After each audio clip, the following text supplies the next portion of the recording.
What if I told you the laziest possible way to invest beats 90% of Wall Street professionals? Not sometimes, consistently. And the pros know it. By the end of this video, you'll know their least favorite three words: the index fund. Quick recap. Last time, Steve moved his savings to a high-yield account paying 4%. Nice. But inflation eats 3%. So Steve's money is only really growing at 1% a year. At that speed, doubling his money takes 70 years. Steve doesn't have 70 years. Steve needs his money to grow. But when Steve hears investing, he pictures a casino. Red lines, panic, some guy yelling, "Sell!" Steve is scared of picking the wrong stock. Good news, Steve. You don't have to pick at all. Imagine instead of betting on one horse, you could own a tiny piece of every horse in the race. That's an index fund. One share buys you a small slice of the 500 biggest companies in America: Apple, Microsoft, Coca-Cola, all of them at once. If one company dies, doesn't matter. It falls out of the index, a new one takes its place. The fund heals itself. You're not betting on a company anymore.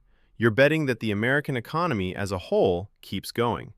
It's been a good bet for about 100 years. The S&P 500 has returned about 10% a year on average over the long run, roughly 7% after inflation. Remember Steve's $10,000 that melted in a savings account? At 7% real growth, that same $10,000 becomes about $76,000 of today's buying power in 30 years, without Steve lifting a finger. That's not magic. That's compound interest. Your money earns money, and then that money earns money. A snowball rolling downhill. Steve just has to not stop it. Now the twist. There are professionals paid millions to beat this boring strategy.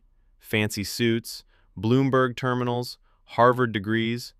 Over 15 years, about 90% of them fail to beat the simple index. And here's the insult.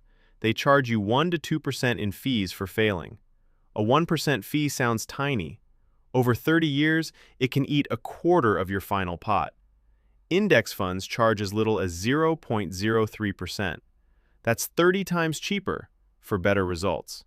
Lazy wins, cheap wins, boring wins. But investing is for rich people. That myth expired too. Today you can start with $5. Most apps sell fractional shares. The rich don't have a secret strategy. They have time in the market. And time is the one thing you have more of than they do. Before Steve goes all in, 3 rules. 1.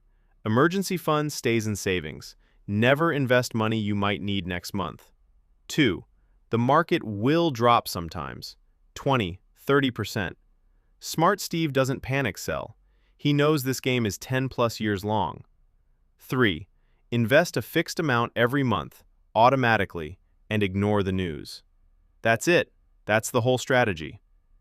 Next time, why Americans earning $100,000 a year are still broke, and the trap Steve almost fell into. Subscribe so you don't fall into it either. Talk to a professional before investing.